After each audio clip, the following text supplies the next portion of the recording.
El 1 de mayo surge efectivamente como una lucha. Se conmemora ese día porque recupera la memoria de una lucha en Chicago a finales del siglo XIX, específicamente en 1886, donde habían varias manifestaciones por mejores condiciones de vida. Se ubica el 1 de mayo como esta fecha de lucha para reivindicar eso. ¿Por qué Día del Trabajo?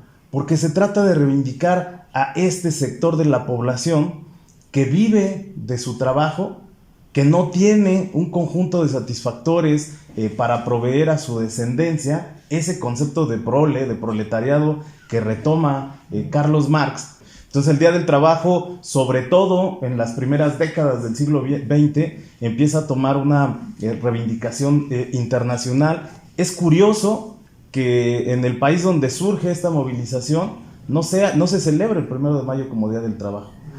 Si uno va a Chicago, en donde es lo que se conocía como la plaza de Haymarket, no encuentra ni siquiera una placa de lo que sucedió ahí, ¿no? Conmemoramos una masacre, recordamos a esos compañeros caídos, ese momento que fue histórico por una reivindicación que tiene que ver con la propia vida humana, pero que a partir de eso han sido cientos de miles, si no es que millones de personas que han muerto en esta lucha por buscar mejores condiciones laborales. No somos iguales. Vivimos de formas distintas. El capitalista obtiene recursos gracias a la explotación del trabajo ajeno. Por eso, esta lucha pues, es irreconciliable. ¿Cuándo va a terminar? Pues la única forma de que termine es acabar con la estructura, con el modo de producción capitalista. Que el obrero es el que crea la riqueza. El obrero es el que genera toda esta posibilidad de enriquecerse a la propia empresa y a los propios empresarios, ¿no? Eso me parece central, pero es a partir de la explotación, a partir de un elemento que no es pagado completamente, ¿no? Y entonces ahí viene la lucha. Esa es la violencia central. Hoy en gran medida todos los trabajadores tienen un ordenador, una parte de inteligencia artificial trabajando ahí. Eso es lo que ha cambiado, pero la esencia del fenómeno de explotación capitalista se mantiene ahí. Pero hay luchas bastante heroicas, ¿no? En contra del modelo neoliberal. La de Pascual es una de ellas, ¿no? La de Cruz Azul, que no se puede mantener ese margen de superexplotación que se tenía, que permitió que la industria automotriz creciera, pero a costa del empobrecimiento y la precarización de los trabajadores. O sea, no desaparece la lucha obrera, no desaparecen las condiciones de violencia al interior de los trabajos de las empresas, no desaparece esta parte donde el que produce la riqueza material, donde produce la riqueza social, es el trabajador, y el trabajador es el más explotado, es el que vive con mayores carencias.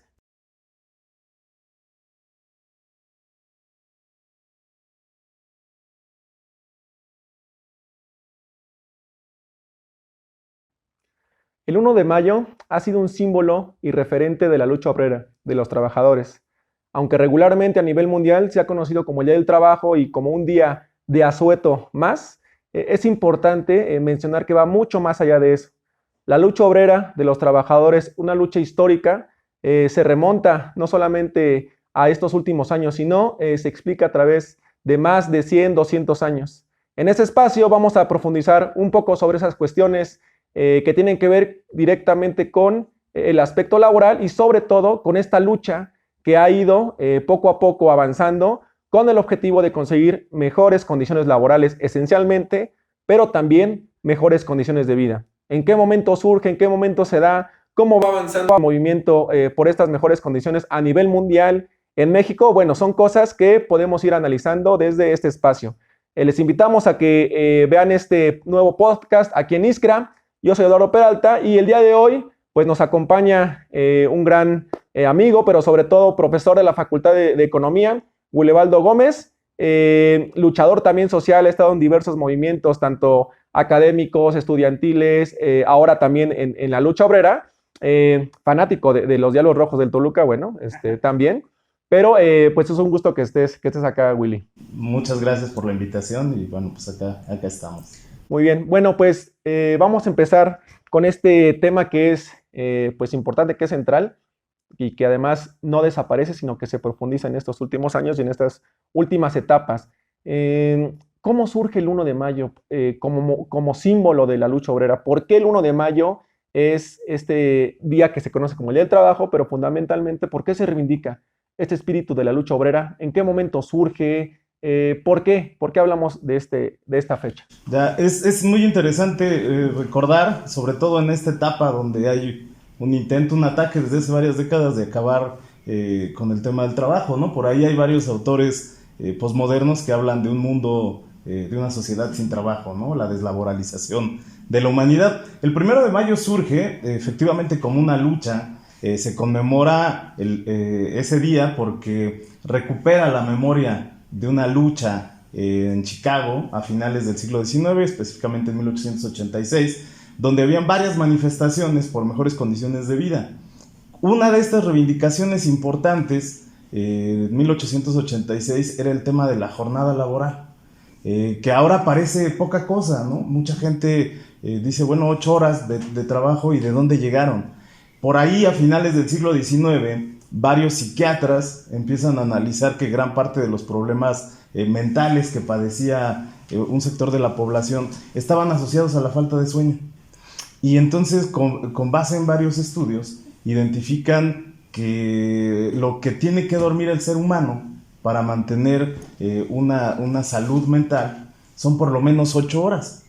Y la reivindicación se toma a partir de ahí. Si el ser humano requiere de 8 horas para mantener su salud física y emocional, pues es justo que tenga 8 horas para laboral y las otras 8 horas restantes para el disfrute personal. Esta fue una reivindicación que se toma a finales del siglo XIX, es entre otras de las reivindicaciones que levanta este movimiento de obreros en Chicago, una jornada laboral de 8 horas. ¿Cómo termina esta protesta? Bueno, termina con una represión policíaca, por eso se conoce como los mártires de Chicago, y se identifican a 5 militantes de una liga anarquista como los responsables de esta movilización. Son sometidos a pena de muerte y a partir de ahí se retoma ese día, se retoma ese suceso y después en las distintas organizaciones internacionales del trabajo, que son organizaciones de inspiración comunista, socialista en su primera etapa, se ubica el 1 de mayo como esta fecha de lucha para reivindicar eso. ¿Por qué Día del Trabajo? Porque se trata de reivindicar a este sector de la población que vive de su trabajo, que no tiene un conjunto de satisfactores para proveer a su descendencia, ese concepto de proletariado que retoma Carlos Marx para hablar de estas personas que se tienen que contratar, que tienen que vender su fuerza de trabajo y que están sometidos a una fuerza que en términos de cantidad es superior a ellos, ¿no? En términos de dinero, en términos de riqueza, es superior a ellos y ante eso tienen que oponer la fuerza que les da los miles de seres humanos que están en esta condición. Entonces el Día del Trabajo, sobre todo en las primeras décadas del siglo XX, empieza a tomar una reivindicación internacional. Es curioso que en el país donde surge esta movilización no se celebre el 1 de mayo como Día del Trabajo. Los Estados Unidos trataron de borrar de la memoria histórica este suceso porque lo que pintaba de cuerpo entero a la sociedad estadounidense y a su gobierno, que era un gobierno destinado para los sectores burgueses. Si uno va a Chicago, en donde es lo que se conocía como la plaza de Haymarket, no encuentra ni siquiera una placa de lo que sucedió ahí. Es más, la plaza la desaparecieron, hoy en su lugar está un edificio, prácticamente uno no podría reconocer que ahí hubo una movilización. Y eso que trataron de hacer, y hasta cierto punto lo lograron en Estados Unidos, en el mundo, no solo en el mundo desarrollado, sino también en el tercer mundo y en los países socialistas, cobró una fuerza impresionante que se mantiene hoy en día. Entonces, recuperar esta memoria de dónde viene, sí, celebramos como muchas otras cosas, como el 8 de marzo, que es el Día Internacional de la Mujer Trabajadora, celebramos una masacre, ¿no? Conmemoramos una masacre, recordamos a esos compañeros caídos, ese momento que fue histórico por una reivindicación que tiene que ver con la propia vida humana, pero que a partir de eso han sido cientos de miles, si no es que millones de personas que han muerto en esta lucha por buscar mejores condiciones laborales, ¿no? Esto que mencionas de Chicago, ¿no? Que no hay ni una placa, no hay algo conmemorativo de esta lucha de los mártires de Chicago. Bueno, y paradójicamente, ¿no? Chicago se conoce ahora como la escuela de Chicago, ¿no? El aspecto, a lo mejor lo profundizamos en otro momento, pero esta parte de la lógica neoliberal, pues el pensamiento, ¿no? de la escuela de Chicago que se ha profundizado sobre todo a partir de la instauración de las políticas neoliberales.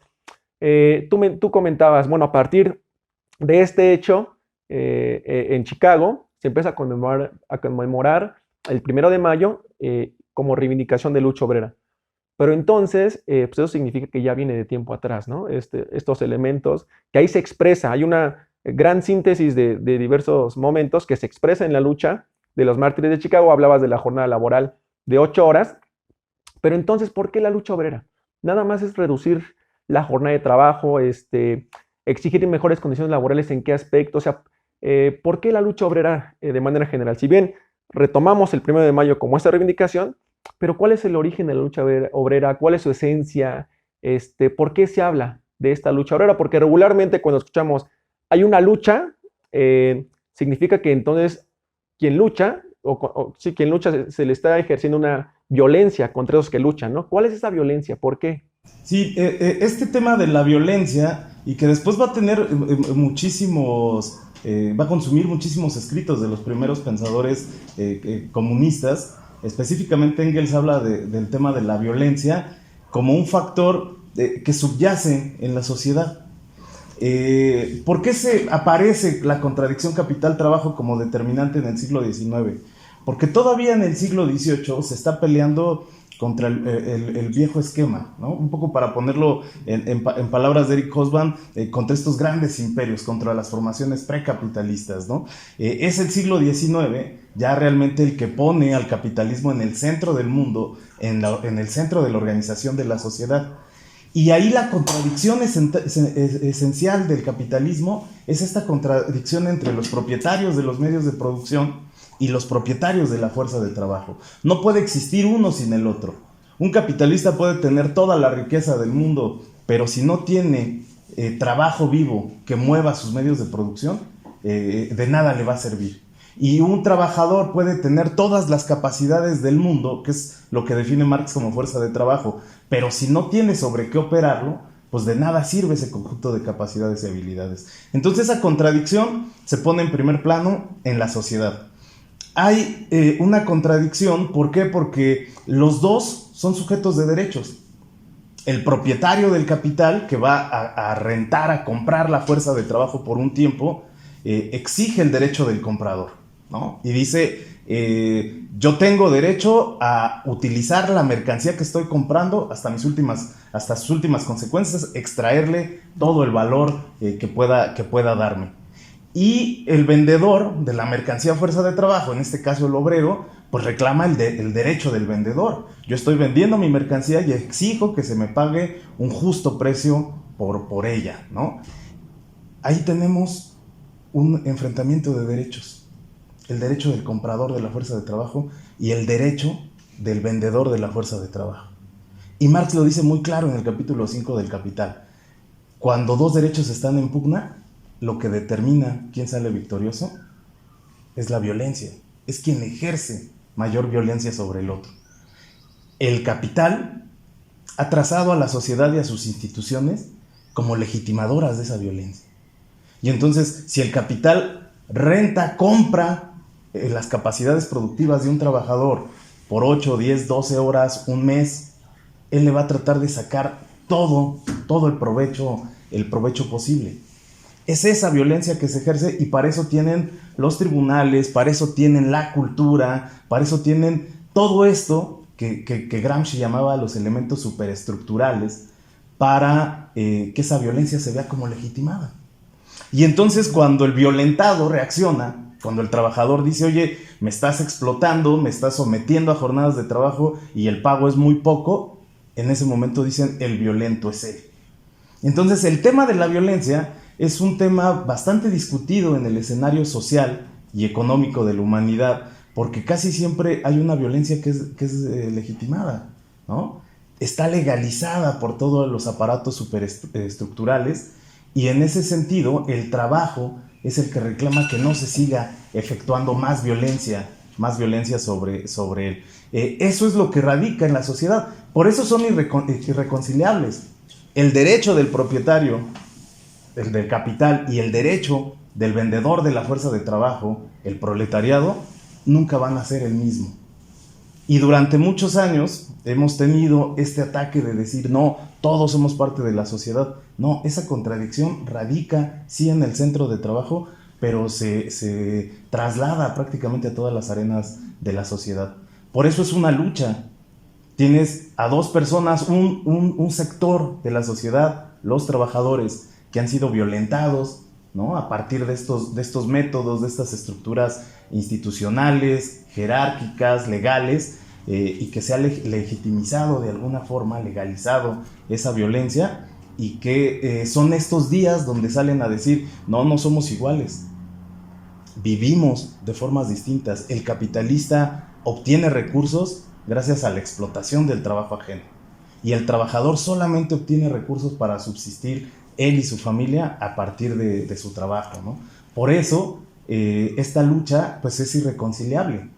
¿Cuándo va a terminar? Pues la única forma de que termine es acabar con la estructura, con el modo de producción capitalista. En ese momento, cuando desapareces el régimen de propiedad capitalista, en ese momento es cuando van a desaparecer estas dos clases, porque ya no habrá propietarios por un lado y ya no habrá desposeídos por el otro. Al destruir el régimen de acumulación, el régimen de propiedad capitalista, estás destruyendo también a las clases sociales que están en pugna. ¿Surgirán otras? Sí, muy seguramente. Eso era lo que se planteaba en el modelo hipotético del manifiesto del Partido Comunista, lo planteaba Marx y Engels. Ese horizonte sería el socialismo, ¿no? Una sociedad de iguales donde no existen propietarios ni desposeídos como tal.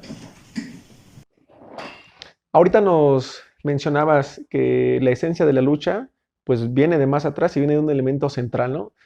Hablas de que hay explotación laboral, que hay explotación como una necesidad de pues, los grandes empresarios, de los grandes dueños, para obtener riqueza, ¿no? O sea, esta idea central de que el trabajador es el creador de la riqueza es central. Entonces ahí viene la pugna, ¿no? Importante, y más en estos momentos de definición e indefinición política, que se habla, es que los empresarios son los que generan los empleos, es que los empresarios son los que generan la riqueza, es que sin empresas no hay prácticamente riqueza en México, ¿no? Bueno, lo que tú estás planteando es que, y lo que se plantea, ¿no?, en las luchas obreras que se reivindican es que el obrero es el que crea la riqueza. El obrero es el que genera toda esta posibilidad de enriquecerse a la propia empresa y a los propios empresarios, ¿no? Eso me parece central, pero es a partir de la explotación, a partir de un elemento que no es pagado completamente, ¿no? Y entonces ahí viene la lucha. Esa es la violencia central de la cual tú nos planteas. En la actualidad, bueno, no en la actualidad, digamos, ¿qué tanto han cambiado estas formas desde hace estos 150, 200 años hasta ahora? ¿Sigue operando este mecanismo? Sí, fíjate que es también un tema a debate.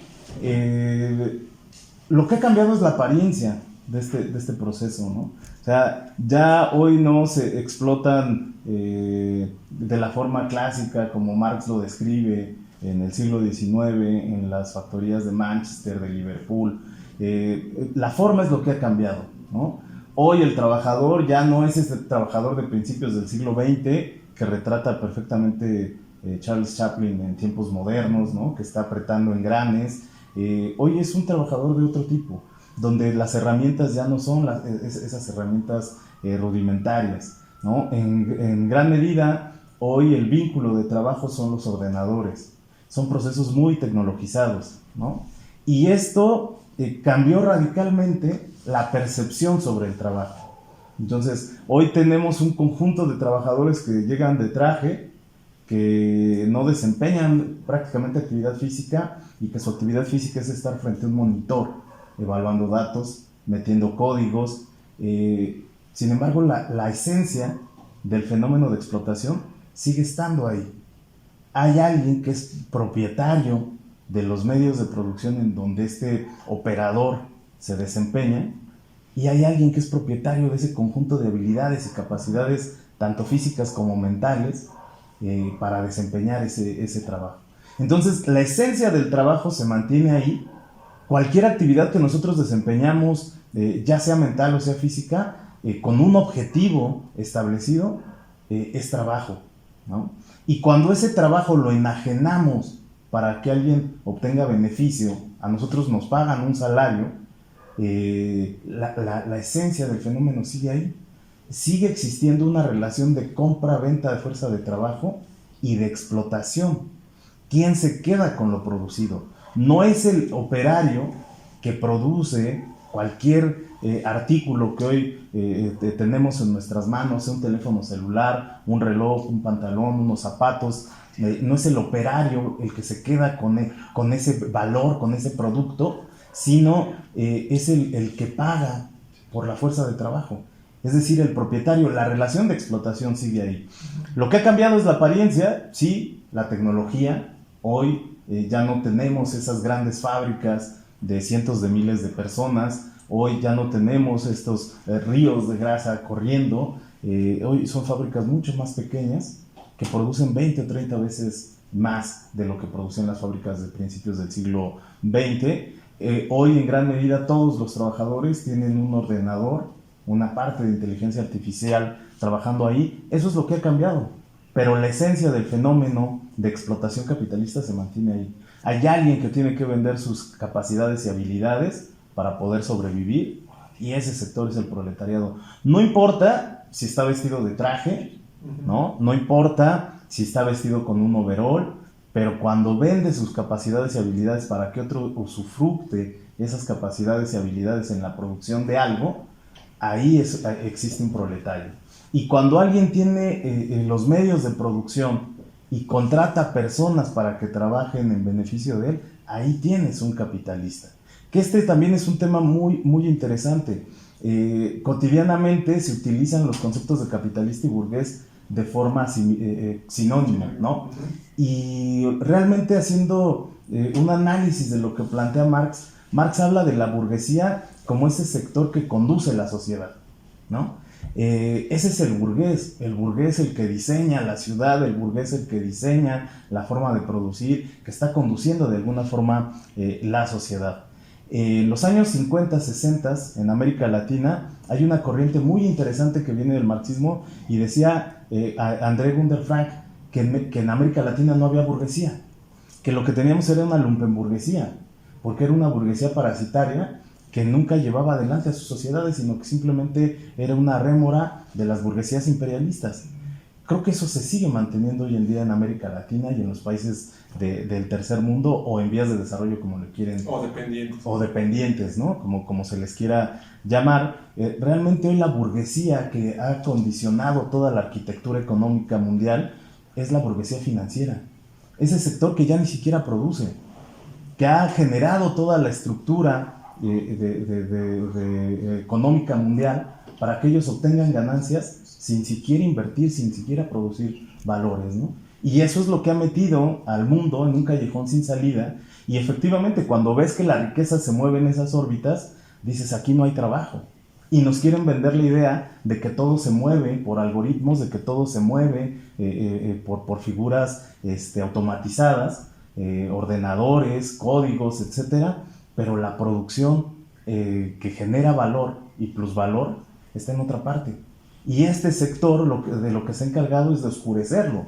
Entonces hoy vemos cómo danzan los millones de dólares en las bolsas de valores, pero hay que tener en cuenta que esas empresas que mueven valores ahí están produciendo en otro lugar. Y ahí hay producción capitalista. Y ahí hay explotación. Y es esa gran explotación, esa superexplotación, la que permite el enriquecimiento de estos sectores. Y esto que mencionas es interesante porque se pueden comprobar con los datos. O sea, cómo ha crecido la desigualdad. Se explican, es que la desigualdad es natural, ¿no? Es parte del ser humano. Pero si vamos a esta explicación, pues más a fondo científica, pues vemos que desde la producción ya hay separación, ¿no? Ya hay una violencia ejercida que se expresa de muchas formas y una de ellas es la desigualdad. O sea, estos datos de que ha crecido la fortuna del 1%, y del 99%, en Estados Unidos incluso, ¿no? El movimiento 90, somos el 99% y vamos contra el 1%, refleja cómo han crecido estas fortunas de los grandes multimillonarios y cómo se ha ido empobreciendo grandes sectores de la población mundial trabajadora, ¿no? En México es también un elemento como muy visible esa parte. Entonces, si nos vamos a los datos también, partidos, yo me acuerdo que en 2012, 2013, salió un dato muy fuerte en la jornada, que decía que para producir el salario mínimo, un trabajador en México necesitaba solamente 9 minutos. El restante las 7 horas 51 minutos restantes era plusvalor, o era, digamos, tiempo que se iba, o este trabajo que se iba para el patrón, llámese Estado o llámese empresario, ¿no? En esos aspectos. Entonces, sigue existiendo, ¿no? Sigue ocurriendo y se expresa de múltiples formas y uno de ellos, pues, es la desigualdad. ¿Cuáles tú consideras? Bueno, a partir de estos puntos, pues, evidentemente hay reacción. Hay desigualdad, hay pobreza, hay, digamos, inaccesibilidad a sectores como la salud, como educación, un empleo, y por supuesto que hay reacción de estas clases trabajadoras, ¿no? Y se reivindican con el 1 de mayo. ¿Cuáles tú crees, en la historia incluso, que han sido las luchas más emblemáticas o los momentos más emblemáticos desde tu perspectiva que han marcado como estos ejes? Yo, indudablemente que el 1 de mayo a finales del siglo XIX, esta movilización que se da en Haymarket en Chicago, yo creo que es un punto de partida muy, muy interesante. Después la revolución del 17, que pone en el centro el tema del trabajo, creo que es un segundo punto bastante interesante porque prácticamente ahí inicia el siglo XX, ¿no? Un poco Eric Hobsbawm así lo ubica, ¿no? Es un siglo muy corto, un siglo que inicia en el 17, que culmina en el 89 con la caída del muro de Berlín. El otro o los otros momentos donde la clase trabajadora toma un papel importante es 1968. 1968 sí es la conflagración de una movilización estudiantil porque es el sector que resiente más los cambios, la pesada estructura que se situó después de la posguerra, pero que tiene la resonancia sobre todo en Francia, en Alemania, en Inglaterra, porque el movimiento obrero también está harto de las condiciones en las que está. Este punto de ruptura de lo que le llaman los economistas los dorados 50 y los plateados 60, que son tasas de crecimiento impresionantes, también son tasas de crecimiento de la explotación, tasas de crecimiento de la plusvalía, porque Europa está en la imperiosa necesidad de reconstruirse. Y entonces hay que producir acero, hay que producir energéticos para echar a andar toda la maquinaria y recuperar la producción que la Segunda Guerra Mundial acabó. Y los Estados Unidos, mediante estos planes económicos trazados, pues son los grandes ganadores del mundo capitalista en ese momento. Creo que ese sería un punto de inflexión bastante interesante. Y después, ahora, incluso en nuestros días, empieza un movimiento muy interesante de trabajadores que ha tenido como epicentro los países escandinavos y Francia, donde se está hablando por reducir la jornada laboral sin reducción de salario. Creo que estos serían puntos muy importantes que están poniendo en el centro la propia articulación de la vida, la reivindicación del trabajador, ¿no? A nivel internacional, creo que me quedaría con esos movimientos de trabajadores. O sea, la de los mártires de Chicago, la revolución bolchevique, la revolución rusa en el 17, el movimiento del 68 a nivel global y la actualidad de estos movimientos obreros en los países escandinavos y en Francia, ¿no? En esa sí, para parte, reducir la jornada laboral. Para reducir la jornada, muy bien. Y en la misma línea, ¿cuáles tú consideras que han sido los movimientos de lucha obrera, de lucha, trabajadora en México más importantes o que simbólicamente representan esta lucha? Mira, es muy interesante porque en México, de alguna forma, la participación del movimiento obrero organizado traza el artículo 123. Y eso, la lucha armada, que es una lucha armada agraria, son contingentes agrarios que nacen en la Revolución Mexicana, no tenían la reivindicación del trabajo capitalista como tal, ¿no? Era más el tema de la tierra, de los derechos de las comunidades, etcétera.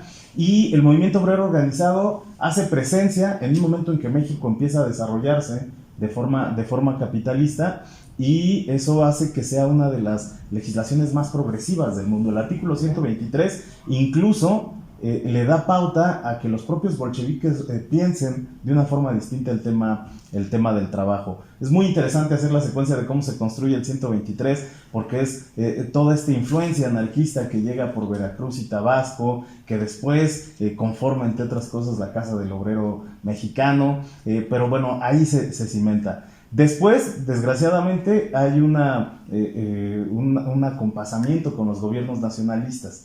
Y entonces los gobiernos nacionalistas, por revolucionarios, empezando desde los sonorenses, Obregón y Calles, después el cardenismo, tienen claro que si México va a crecer, tiene que crecer con el sector obrero. Y la propia estructuración del partido de Estado hace que sean uno de los sectores, uno de los pilares importantes del PNR primero, y después de lo que va a ser el PRI. No tenemos luchas en esa etapa. ¿Por qué? Porque el Estado favorece mucho, sí, la acumulación de capital, pero también el bienestar de las familias trabajadoras, haciendo hincapié en cumplir el 123. En gran medida la expropiación petrolera se da a partir de una movilización de trabajadores, ¿no? Una huelga en las compañías británicas que culmina con la expropiación de los pozos petroleros. Pero después ese modelo se resquebraja y los primeros límites lo dan los ferrocarrileros. Yo ubicaría ahí esa primera lucha, sin descontar que es muy importante las movilizaciones de petroleros para generar la expropiación, pero después este punto donde el proletariado, haciendo pie en los ferrocarrileros, quieren independizarse del Estado, tener vida propia, tener democracia. Este es un punto de inflexión muy importante, 1958-1959, creo que marca ese punto de ruptura. Después es una movilización reprimida, ¿no? Asesinatos, encarcelamientos de los principales líderes.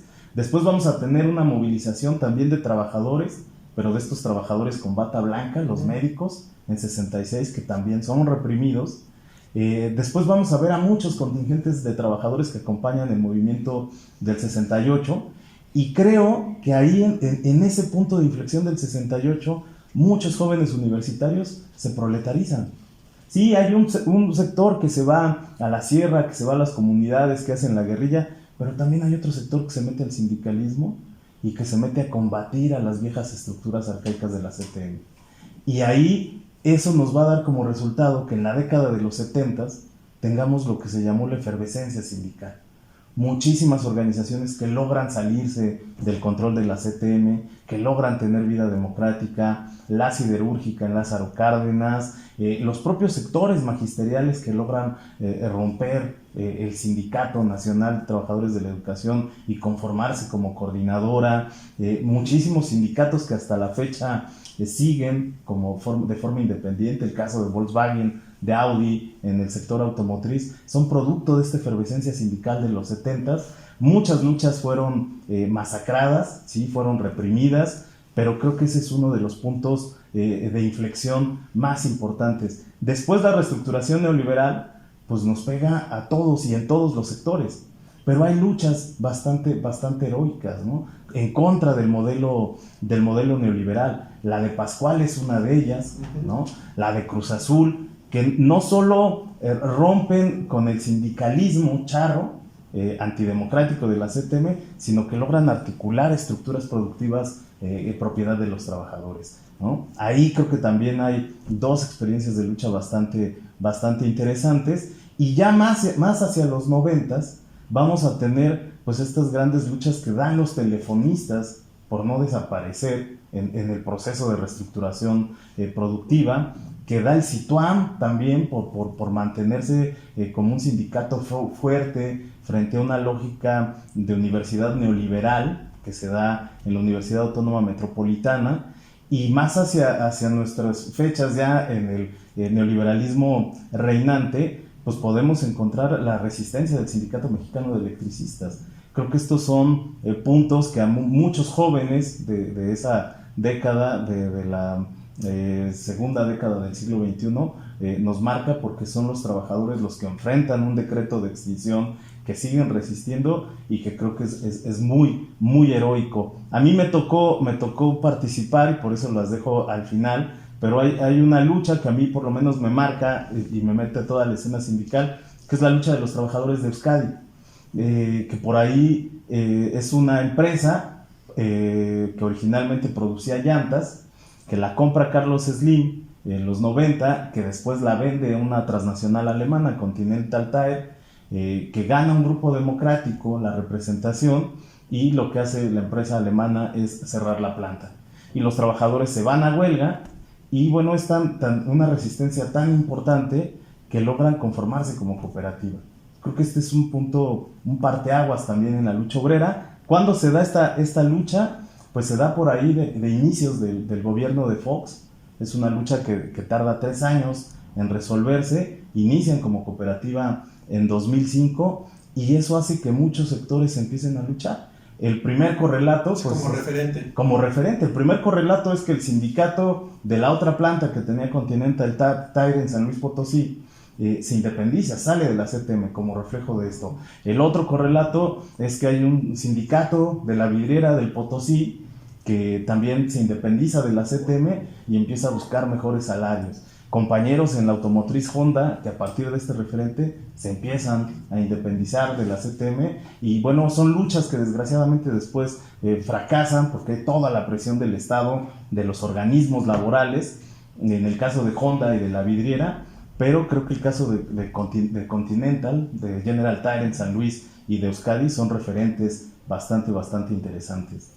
Ahí me parece muy importante rescatar esto que comentas, o sea, cómo se empieza a dar en México, si bien en el 17 con la Constitución, bueno, es producto de una revolución, ¿no? Donde, digamos, la parte obrera pues no está tan desarrollada, no hay industrias tan grandes para hablar de un proletariado fuerte y firme en ese aspecto, pero se dan pasos, ¿no? En la legislación en el 123 de manera particular, cómo va avanzando estos sectores, o sea, hay sectores que se empiezan a desarrollar, ¿no? Y que son estratégicos, el aspecto de teléfonos, el aspecto del petróleo, de la electricidad, y que además después van a ser estos grandes conglomerados económicos, pues productivos, los que van a estar al frente también en la lucha obrera, ¿no? O sea, no es casualidad, pues, que sean los telefonistas también los que enfrentan en los 90, los electricistas del ESME, el aspecto de los petroleros, ¿no? O sea, son sectores que van avanzando en el desarrollo capitalista nacional, evidentemente, y que también esos grupos de obreros que se desenvuelven en ese espacio, que trabajan en ese espacio, que dan vida en ese espacio también, bueno, van a ser también referentes, y tanto si triunfan o si los derrotan, pero digamos, constituyen, ¿no?, una resistencia importante, ¿no? Pasó con Teléfonos de México en los 90, pasó con el ESME en el 2009, cuando extinguen a Luz y Fuerza, y todos estos ejemplos que nos plantean, ¿no? Que unas se vuelven cooperativas, hay intento de avanzar por fuera de los sindicatos, y eso es central, reivindicarlo, ¿no? Reivindicar como estas luchas históricas en México. Yo te quería preguntar, platicando, comentabas, ¿no?, que estaba dando un proceso en la actualidad, pues muy interesante, sobre todo como otro eje de la economía mexicana.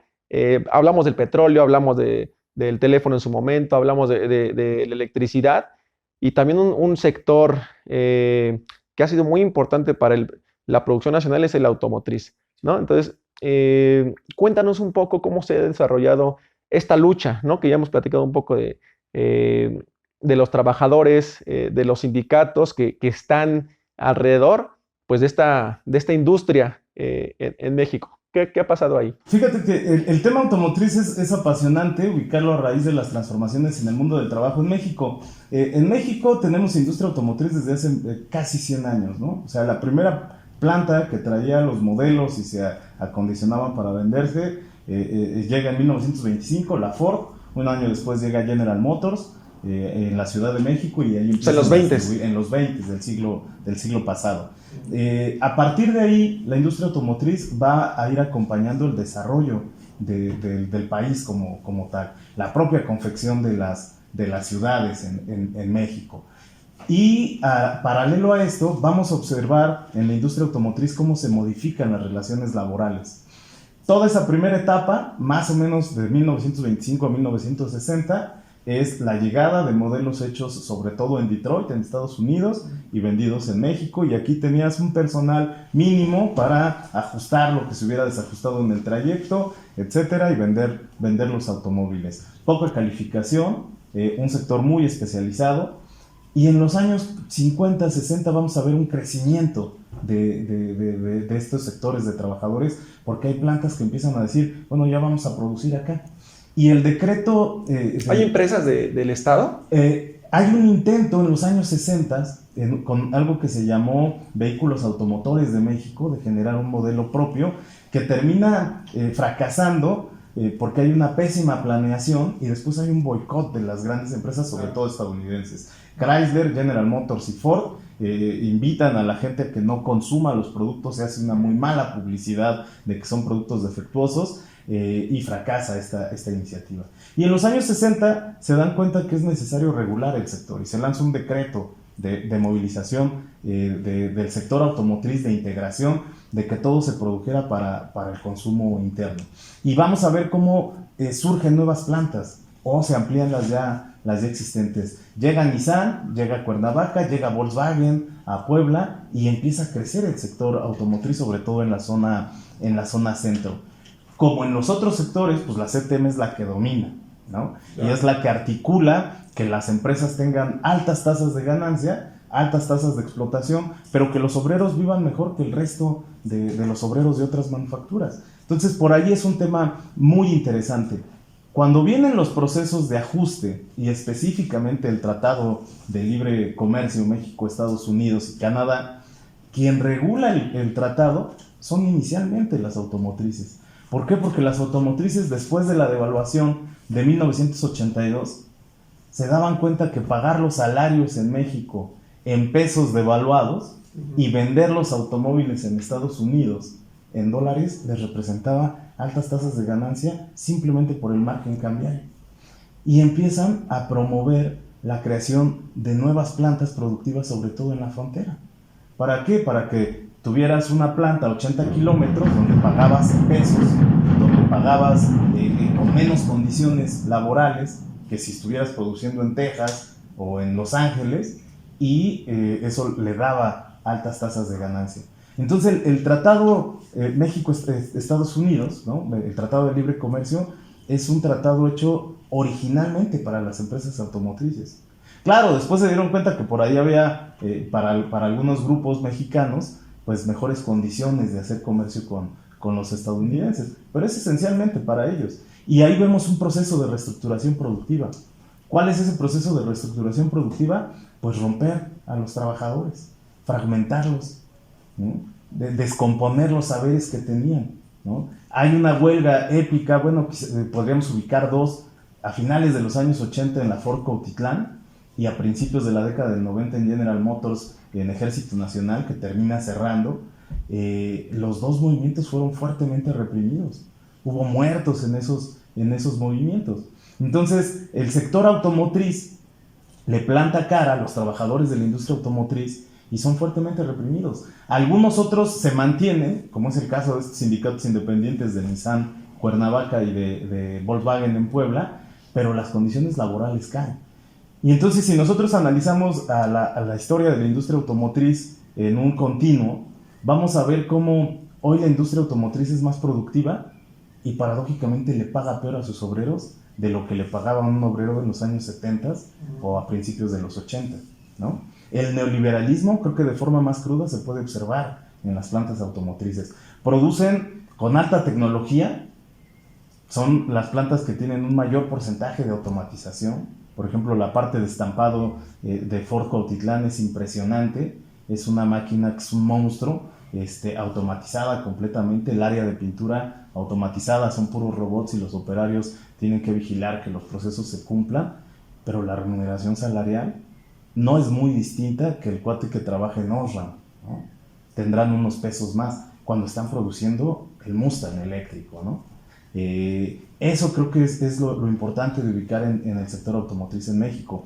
Hay un proceso de golpeo constante a las familias de los trabajadores, a los propios trabajadores y a su reproducción social, pero por otro lado tú ves que México está en el top 10 de productores de automóviles a nivel mundial, ¿no? Y aparte, el 80-85% de la producción de automóviles en México va a parar a los Estados Unidos, que es el mercado más importante, con las regulaciones más específicas, con controles de seguridad, de calidad, etcétera. Y eso quiere decir que aquí se produce y se produce muy bien. Claro, todos los automóviles que producimos no los vemos en las calles mexicanas porque son carísimos, pero cuando se venden en dólares ya no son tan caros, ¿no? Y por eso todo se exporta. Entonces creo que vale la pena voltear a ver nuevamente el tema automotriz. Hay una nueva regulación, y por ahí es un caso muy interesante. El nuevo tratado, el TEMEC, incorpora ahora un capítulo laboral. Especial, ¿no? Porque se dieron cuenta que efectivamente se estaban estaban perdiendo volumen de empleo allá, y acá en México se pagan salarios de hambre. O sea, los escalones más bajos de la remuneración salarial están en el salario mínimo y medio, hoy en la actualidad.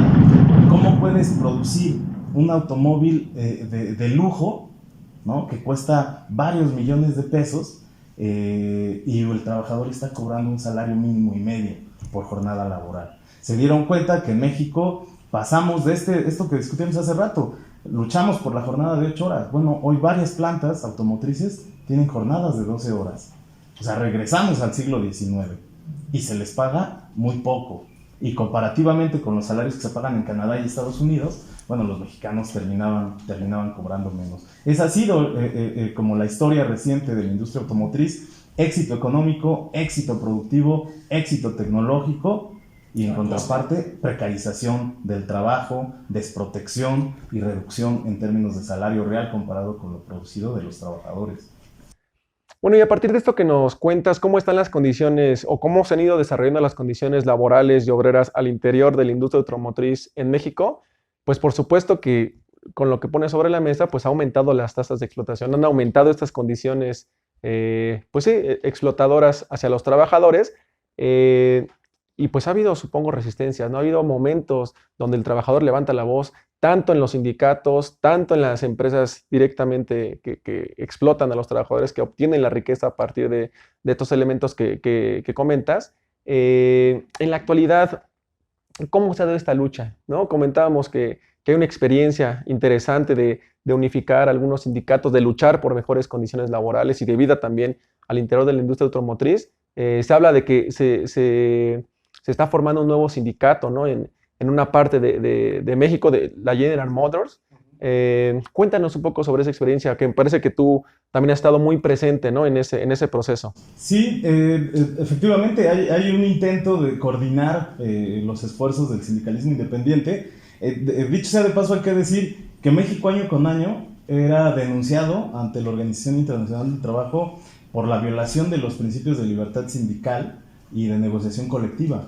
Cualquier trabajador que se inconformaba simplemente era despedido, se violentaban los derechos, ¿no? Y después eran juicios que tardaban años en resolverse, y algunos llevan 12, 13 años ahí detenidos, y este proceso hizo que se denunciaran en muchas ocasiones. El tema es que los medios de comunicación escondían siempre esas denuncias, no eran notas, ¿no? Por ahí aparecían en un octavo de columna diciendo se denunció a México por tales prácticas, pero nadie lo retomaba. Pero año con año eran varias las quejas que se interponían en varios tribunales por la violación del principio de libertad sindical. En la actualidad, esta conformación de la FESIAN, que agrupa a los sindicatos independientes del sector automotriz, autopartes, aeroespacial y el neumático, esas son las siglas, intentó denunciar, juntar a varios sindicatos independientes para hacer estas denuncias. Y en ese proceso había una denuncia muy fuerte de lo que sucedía en la General Motors en la planta Silao. Trabajadores que intentaron alzar la voz por las injusticias que se cometían, que fueron despedidos. Se genera un colectivo que se llama Generando Movimiento, y atraviesa el proceso de la firma del nuevo tratado, del capítulo laboral, ese capítulo 23 del nuevo TEMEC, y la modificación de la Ley Federal del Trabajo que entra en vigor el 1 de mayo de 2019. ¿Cuál es el cambio del escenario? Pues que ahora toda la contratación colectiva, todos los contratos colectivos se tenían que legitimar frente a los trabajadores. Es decir, los trabajadores tienen que decir, sí, yo reconozco este contrato colectivo y lo apruebo como tal. Esto era un paso adelante muy importante, fue una demanda que tuvo el movimiento obrero mexicano desde los años 70. En la gran mayoría de los centros de trabajo, los trabajadores no conocían su contrato colectivo, no conocían a su representante sindical y simplemente les descontaban cuotas. A los sindicatos no se les podía fiscalizar el uso de recursos, entonces era una opacidad total, ¿no? Este cambio opera y este colectivo llama a no legitimar el contrato colectivo de la General Motors. Paradójicamente, esta semana se cumplió un año. A mí me tocó ir como observador, acreditarme frente a la Secretaría del Trabajo como observador de ese proceso. Llegamos, nos registramos, entramos a la zona de votación y inmediatamente llegaron personajes, pues para todos conocidos, estos típicos gorilas de seguridad del sindicato de la CTM, nos sacaron haciendo lujo de violencia, nos golpearon, nos patearon, nos sacaron y nos amenazaron de que nos retiráramos. Dicen que después que nos sacaron empezaron a votar los trabajadores, pero no había ningún representante de la Secretaría del Trabajo, lo denunciamos en muchas ocasiones y aún así los trabajadores empezaron a votar en contra del contrato colectivo.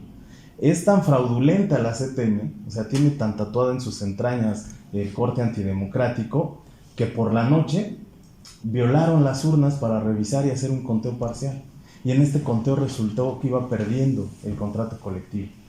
Intentan destruir los votos, al siguiente día llegan representantes de la Secretaría del Trabajo, se dan cuenta que están destruidos los votos, que están violadas las urnas, deciden suspender la votación y ahí se inicia una queja ante el mecanismo de respuesta rápida del TEMEC, que es la primera queja y que utiliza este mecanismo de respuesta rápida.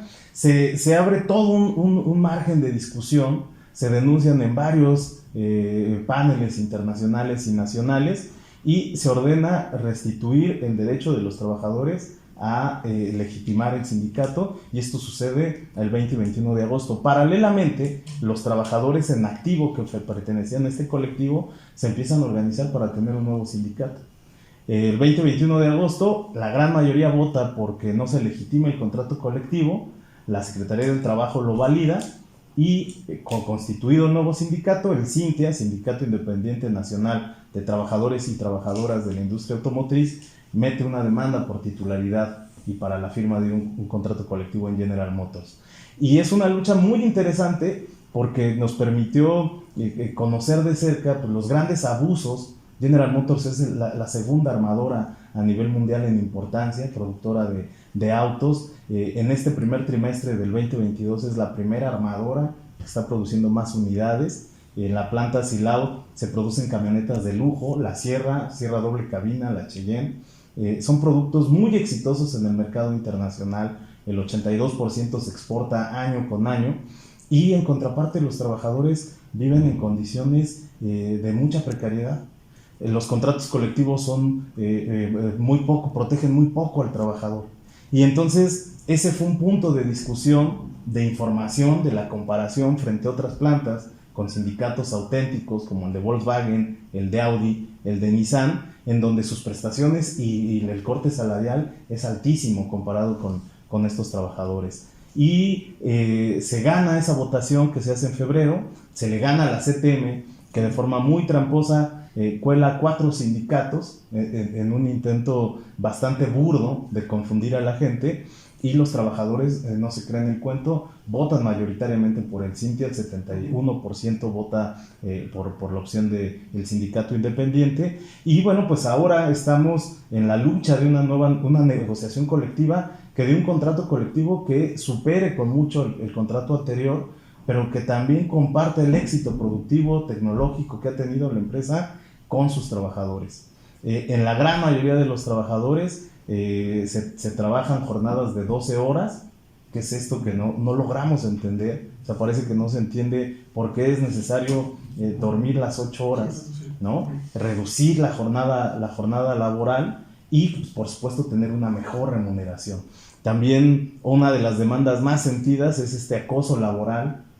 Paulatinamente la industria automotriz ha incorporado mayoritariamente a mujeres, sobre todo en ciertas áreas, donde su trabajo se desempeña de mejor manera. Nos encontramos con el caso de muchas denuncias de violentación sexual que van desde el acoso verbal hasta la intimidación, y que cuando las mujeres denunciaban a los superiores, lo que hacía la empresa era correr a las mujeres, ¿no? Para que no generaran problemas. En ese camino se está.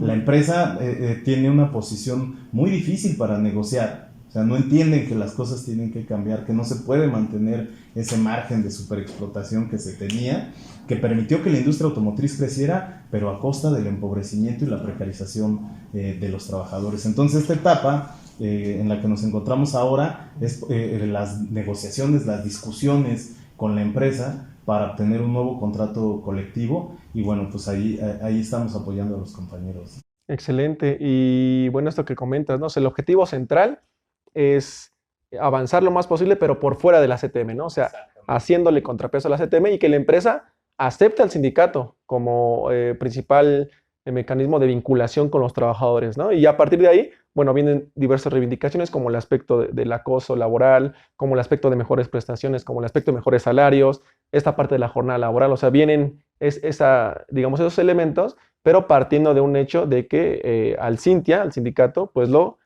acepte, ¿no? El aspecto de la empresa.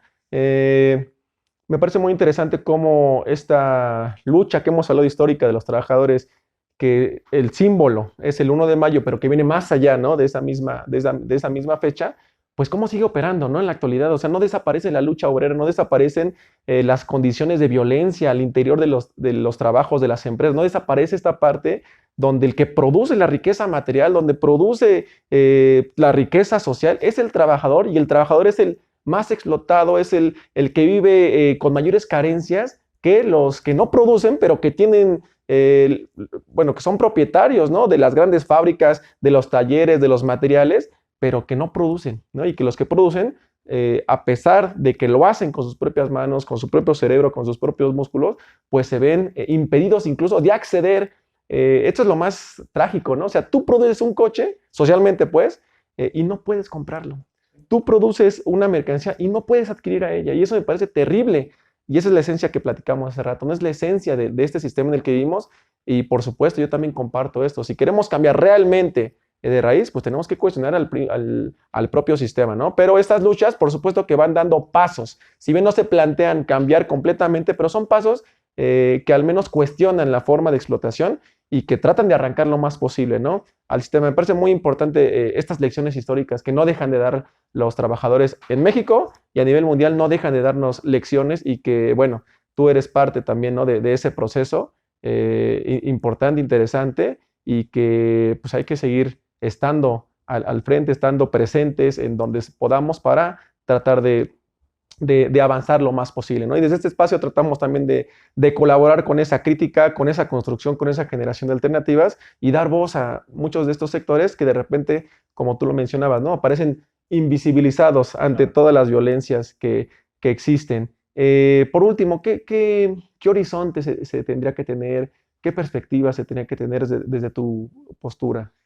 Yo creo que retomar nuevamente el tema del trabajo. El tema del trabajo es un tema social y antropológico que ha sido tratado por diversos pensadores. Quizás Carlos Marx ha sido de los más elocuentes al exponerlo, pero el trabajo, en primer lugar, es lo que nos diferencia del resto del reino animal, ¿no? El ser humano, cuando piensa y cuando ubica que puede modificar su realidad concreta, se está volviendo hombre a partir del trabajo, se está volviendo un ser humano, un ser pensante y actuante.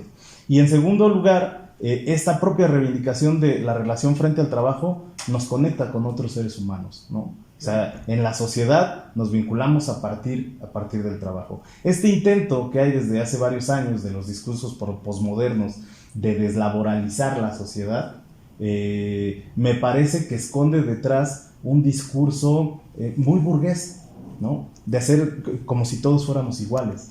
No, mientras existe el régimen de propiedad capitalista, no vamos a ser iguales porque hay gente que detenta más propiedad. Por ahí algunos economistas que han sido muy renombrados en los últimos años, como Piketty, cuando hace su análisis estadístico de cómo ha crecido la riqueza y la acumulación de riqueza, claro, eso lo venía diciendo Marx desde finales del siglo XIX, ¿no? ¿Por qué a Piketty se le hace gran caso? Porque Piketty es egresado de estos círculos de pensamiento. De estos, y no va al corazón, ¿no? Y no va al corazón, pero lo deja en la expresión, en la apariencia. Cuando nosotros hablamos del trabajo y de la explotación del trabajo, estamos llegando a la esencia del fenómeno capitalista de acumulación.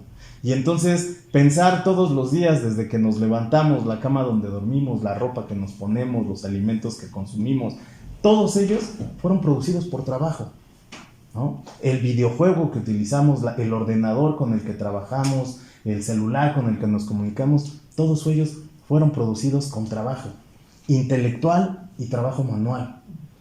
Y a partir de esos trabajos permitieron que grandes capitales se pudieran enriquecer a costa de ese trabajo. Y entonces hoy dicen, es que Huawei da muchos empleos. No, Huawei da los empleos, pero los empleos son los que le dan esa riqueza a Huawei y a este corporativo, ¿no? Después dicen, es que Messi gana mucho. Pues sí, porque lo patrocina una gran empresa, pero todo eso que le pueden pagar a un jugador como él o a cualquier otro, viene de la plusvalía extraída a los trabajadores del proceso productivo de esas empresas para las que trabajan y que después pueden patrocinar a un futbolista, a un comediante, a un actor, a cualquier persona que no realiza un trabajo productivo. Entonces el trabajo, valga la redundancia, que se tiene ahora es reivindicar el trabajo como ordenador social, ¿no?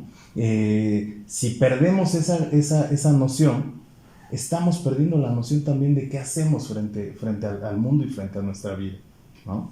Creo que combatir estos discursos posmodernos que ubican la apariencia como si fuera el fenómeno esencial, pues es una obligación de todos, ¿no? Sobre todo porque, al igual que muchos compañeros que no poseemos medios de producción, nosotros podemos obtener los recursos necesarios para mantenernos a partir de nuestro trabajo. Entonces, defender el trabajo es defender también nuestra forma de vida.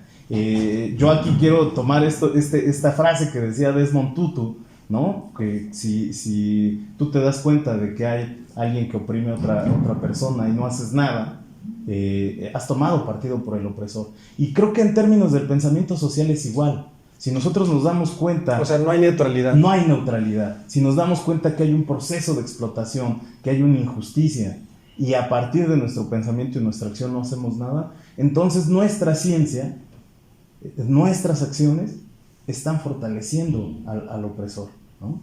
Y eso ha permitido que hoy haya magnates, ¿no?, que puedan viajar al espacio, como ir el fin de semana a Xochimilco, porque les representa mover una pequeña parte de sus fortunas para eso que va a significar una contaminación mucho mayor de la que podemos generar tú y yo juntos por toda nuestra vida. Simplemente ese viajecito de esos magnates, y esos magnates pueden hacer eso porque las industrias de este personaje son industrias altamente explotantes, ¿no? El caso de Amazon, personas que trabajan por 5,000, 6,000 pesos al mes, jornadas de 12 horas, y que eso le permite a este magnate tener esa riqueza acumulada, ¿no? Entonces creo que esa es una obligación. Yo aprovecho también para felicitarlos por este espacio, porque creo que es un esfuerzo en medio de todo lo que circula en el ciberespacio. Tener estos pequeños espacios de reflexión que inviten a la comunidad a reflexionar, creo que es un excelente trabajo, y bueno, pues es también una felicitación a todo el equipo de poder tener estos espacios para platicar,